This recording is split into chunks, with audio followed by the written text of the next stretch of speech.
Financial year end approach பண்ணிகிட்டு இருக்கிறோம். இப்போ நீங்கள் எக்ஸ்போர்ட் பிஸ்னஸில் இருக்கிறீங்க, அது அமெரிக்காவுக்கு எக்ஸ்போர்ட் பண்ணுறீங்கன்னா அதில் ஒரு க்ரோத் வந்து கம்மியாக இருந்தது அப்படின்னா அதை வந்து நம்ம ஒன்றும் பண்ணவே முடியாது. நீங்கள் இந்தியன் மார்க்கெட்டை தான் சர்வ் பண்ணுறீங்க, நீங்கள் செட் பண்ண ஒரு டார்கெட்டில் ஏன் அதை அச்சீவ் பண்ண முடியல? இப்போ தான் நீங்கள் பிஸ்னஸ் ஆரம்பிக்கிறீங்க, 1 or 2 இயர் ஆகுது அப்படின்னா நீங்கள் வந்து 500% க்ரோத்து கூட பாசிபிலிட்டி இருக்குது. அடுத்த ஃபைனான்ஷியல் இயருக்கு பிளான் பண்ணுறதும் ஒன்று, லாஸ்ட் ஃபைனான்ஷியல் இயரில் நம்ம செட் பண்ண டார்கெட்டை அச்சீவ் பண்ணோமா?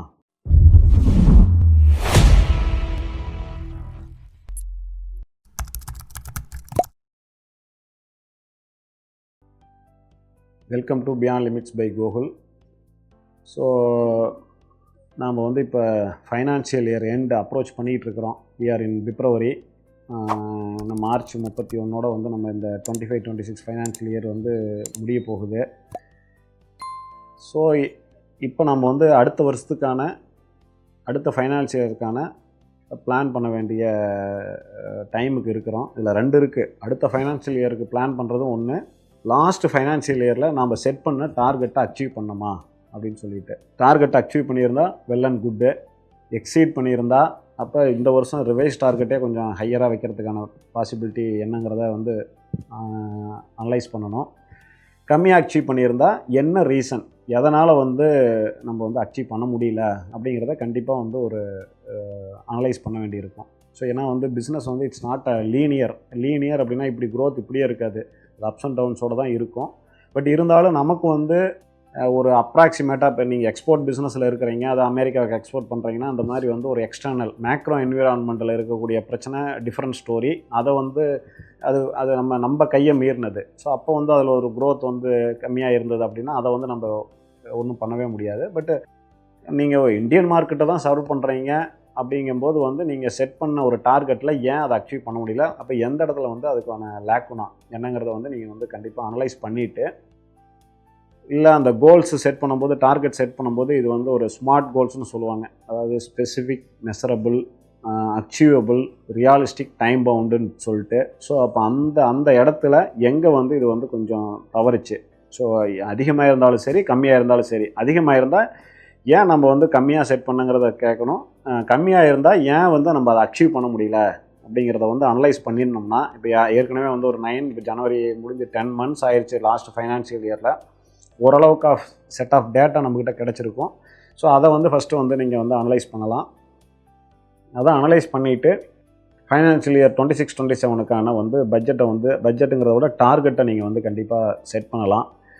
ஸோ அதை ஹையர் சைடு செட் பண்ண முடியுமா அப்படிங்கிறதையும் பார்க்கலாம், மார்க்கெட்டை பார்க்கலாம். இப்போ வந்து ஆன்ஸ் ஆஃப் மேட்ரிக்ஸ்னு படிச்சிருப்போம், அதை கூட நான் என்னுடைய பழைய வீடியோவில் கூட சொல்லியிருப்பேன். ஸோ அதாவது வந்து ஒரு நியூ மார்க்கெட் எக்ஸ்பேன்ஷன் ஆகட்டும் அல்லது நியூ ப்ராடக்ட் டெவலப்மெண்ட் ஆகட்டும், உங்களுடைய பிஸ்னஸை க்ரோ பண்ணுறதுக்கு இப்போ இந்த 2 ஏரியாவில் எங்கே ஆப்பர்ச்சுனிட்டி இருக்குது. இப்போ நீங்கள் ஒரு சின்னதாக ஒரு ஊர் ஈரோட்டில் நீங்கள் வந்து சர்வ் பண்ணிகிட்டு இருக்கிறீங்கன்னா அடுத்தது கோயம்புத்தூர் போக முடியுமா, இல்லை இந்த பக்கம் திருச்செங்கோடு வர முடியுமா? திருச்செங்கோடு ஒரு ஸ்மால் மார்க்கெட் நீங்கள் ஈரோட்டை கம்பேர் பண்ணால், but you need to go to Coimbatore. So அந்த மாதிரியான ஒரு மார்க்கெட் எக்ஸ்பேன்ஷன். இல்லை நீங்கள் தமிழ்நாடு சர்வ் பண்ணிகிட்டு இருக்கிறீங்க அப்படின்னா பக்கத்தில் கர்நாடகாவோ இந்த பக்கம் கேரளாவோ போகிறதுக்கான பாசிபிலிட்டி இருக்காங்கிறத ஒன்று செக் பண்ணலாம். இல்லை ஏதாவது உங்கள் இதிலே நியூ ப்ராடக்ட்ஸு எதையாவது வந்து இன்ட்ரடியூஸ் பண்ண முடியுமா? அதாவது ரிலவெண்ட்டாக அட்ஜஸ்டன்சின்னு சொல்லுவாங்க. அட்ஜஸ்டன்சின்னா அப்போ நீங்கள் வந்து சர்வ் பண்ணிகிட்டு இருக்கிற மார்க்கெட்டுக்கே இன்னொரு ப்ராடக்ட் வந்து ரெக்யர்மெண்ட் இருக்கலாம். இப்போ நீங்கள் ஒரு கெமிக்கல்ஸில் இருக்கிறீங்க அப்படின்னா அந்த கெமிக்கல்ஸ்லேயே வந்து இன்னொரு நியூ கெமிக்கல்ஸ் வந்து அந்த மார்க்கெட்லேயே தேவைப்படலாம். ஸோ அப்படிங்கிற மாதிரியான நீங்கள் நியூ ப்ராடக்ட்டை வந்து இன்ட்ரடியூஸ் பண்ணி அதை வந்து எக்ஸிஸ்டிங் கஸ்டமருக்கே நீங்கள் கொண்டு வரது மூலிமா உங்களுடைய ரெவன்யூ வந்து இன்க்ரீஸ் பண்ண முடியும். ஏன்னா அங்கே வந்து கஸ்டமர் அக்விசிஷன் காஸ்ட் வந்து உங்களுக்கு குறைஞ்சிரும். ஏன்னா ஏற்கனவே அவங்க வந்து உங்களுடைய கஸ்டமர்ஸு. உதாரணத்துக்கு எங்களுடைய நித்ரா ஜாப்ஸ் பார்த்திங்கன்னா கிட்டத்தட்ட we are approaching 10th year. 10 வருஷம் பக்கமாக வரப்போகுது, 9th இயர் கம்ப்ளீட் ஆக போகுது. ஸோ இப்போ நாங்கள் நித்ரா பீப்புள்னு ஒன்று ரீசெண்டாக இன்ட்ரடியூஸ் பண்ணணும், அட்டனன்ஸ் அண்ட் பேரோல். இப்போ இதில் அந்த நித்ரா ஜாப்ஸில் இருக்கிற எம்ப்ளாயர்ஸ்க்கு வந்து இந்த நித்ரா பீப்புள் வந்து ரிலவெண்ட்டான வந்து ஒரு ப்ராடக்ட்டு. ஸோ அப்போ இது ஒரு அட்ஜஸ்டன்சி ப்ராடக்ட். அந்த நித்ரா ஜாப்ஸை பார்க்கும்போது வந்து நித்ரா பீப்புளுங்கிறது வந்து ஒரு அட்ஜஸ்டன்சி ப்ராடக்ட்டு. ஸோ அப்படிங்கும்போது அந்த மாதிரி வந்து அந்த நியூ ப்ராடக்ட் இன்ட்ரடக்ஷன் வந்து நீங்கள் அந்த மாதிரி பண்ணினீங்க அப்படின்னா இன்னும் கொஞ்சம் உங்களுடைய ரெவன்யூ இன்க்ரீஸ் பண்ண முடியும்.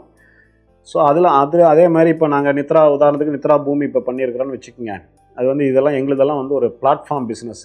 ஒரு ஸ்கேல் வந்ததுக்கப்புறம் தான் அதில் வந்து நீங்கள் வந்து சார்ஜே பண்ண ஆரம்பிக்க முடியும் பீப்புள்கிட்ட வந்து. இப்போ நான் வந்து அது வந்து ஒரு ரியல் எஸ்டேட் லிஸ்டிங் பிளாட்ஃபார்ம் மாதிரி. அதாவது வந்து உங்கள் வீடு, அப்பார்ட்மெண்ட்டு, நிலம் இதையெல்லாம் வந்து விற்கிறதுக்கு நீங்கள் போடலாம், இல்லை வாடகைக்கு விடுறதுனால போடலாம். அது ரெண்டையும் அதில் வந்து கொண்டு வந்திருக்கிறோம். ஸோ அப்போ அந்த மாதிரி பிளாட்ஃபார்ம்லாம் ஒரு யூசர் பேஸ் யூசர் பேஸ் வர வரைக்கும் நான் வந்து சார்ஜ் வாங்க முடியாது. ஏன்னா இப்போ வந்து ஒருத்தர் லிஸ்ட் பண்ணியிருக்காரு, அவருக்கு வந்து இப்போ இனிஷியல் பீரியடில் கால்ஸ் வந்து குறைவாக தான் வரும். அப்போ அவர்கிட்ட நான் போய் இமீடியட்டாக நான் கேஷ் கேட்டேன் அப்படின்னா கண்டிப்பாக அவங்க வந்து டிஸாட்டிஸ்ஃபிகேஷன் ஆவாங்க. ஸோ அப்போ சில ப்ராடக்ட்ஸ் வந்து உங்கள்கிட்ட வந்து அது இன்வெஸ்ட்மெண்ட் மாதிரி கன்சிடர் பண்ணணும், இன்வெஸ்ட்மெண்ட்டாக போயிட்டுருக்கும். ஸோ அப்போ இது எல்லாத்தையும் வந்து கருத்தில் வச்சு ஸோ அப்போ ரெவன்யூ க்ரோத் எப்படி பண்ணலாம், என்ன எக்ஸ்பெண்டிச்சர் ஆகும், அது பட்ஜெட் இயர்லி பட்ஜெட் போடலாம், அதை வந்து break down to quarterly or monthly அந்த மாதிரி பிரேக் டவுன் பண்ணலாம். பட் ஆனால் வந்து டார்கெட்டை வந்து கொஞ்சம் ஹையர் சைடு. ஏன்னா இப்போ நம்ம வந்து ஆஸ் ஏ பிஸ்னஸ் ஓனராக நம்ம வந்து விஷன் வந்து பெருசாக செட் பண்ணால் மட்டும்தான் வந்து கண்டிப்பாக வந்து அச்சீவ் பண்ண முடியும். நம்ம ஏன்னா ஒரு டைரக்ஷன் இல்லை அப்படின்னா எங்கே போகிறதுனே தெரியல அப்படின்னா எங்கே போவோம், அது மாதிரி தான். ஸோ அப்போ we need to set a some target. இப்போ நாங்கள் லாஸ்ட் இயர் கம்பேர் பண்ணும்போது இந்த இயர் கிட்டத்தட்ட 60% க்ரோத் வந்து நியரிங் 50 கேரண்டடு 60%க்கு வந்து ஒர்க் பண்ணிக்கிட்டு இருக்கிறோம். ஈவன் நெக்ஸ்ட் இயர் நான் திங்க் பண்ணுறது வந்து ஒரு 100% வந்து டார்கெட் வைக்க முடியுமாங்கிற ஒரு மைண்ட் செட்டில் தான் நான் வந்து ஒர்க் பண்ணிட்டு இருக்கிறேன். ஏன்னா இப்போ நியூ ப்ராடக்ட் இன்ட்ரடியூஸ் பண்ணியிருக்கிறோம். எக்ஸிஸ்டிங் ப்ராடக்ட்டில் வந்து இன்னும் கொஞ்சம் எக்ஸிக்யூஷன் கேப்பபிலிட்டியை வந்து நாங்கள் இன்க்ரீஸ் பண்ணணுங்கிற பிளானோடு இருக்கிறோம். ஸோ அப்படிங்கும்போது வந்து அந்த ஒரு 100% க்ரோத்துக்கு எனக்கு பாசிபிலிட்டி இருக்கிறதாவே தெரியுது. ஸோ அப்போ ஈவன் நீங்கள் ஸ்மால் பிஸ்னஸ்லாம் இருந்தீங்கன்னா 500% இப்போ தான் நீங்கள் பிஸ்னஸ் ஆரம்பிக்கிறீங்க 1 or 2 இயர் ஆகுது அப்படின்னா நீங்கள் வந்து 500% க்ரோத்து கூட பாசிபிலிட்டி இருக்குது. ஸோ அதனால் நீங்கள் உட்காந்து ஒர்க்கிங்ஸை போட்டு அனலைஸ் பண்ணி லாஸ்ட் ஃபைனான்ஷியல் இயரில் என்ன நடந்திருக்கு, வரக்கூடிய ஃபைனான்ஷியல் இயரில் என்ன அச்சீவ் பண்ண முடியும், இதெல்லாம் பண்ணினீங்க அப்படின்னா கண்டிப்பாக உங்கள் பிஸ்னஸை வந்து நீங்கள் அடுத்த கட்டத்துக்கு எடுத்துகிட்டு போகலாம். தேங்க்யூ.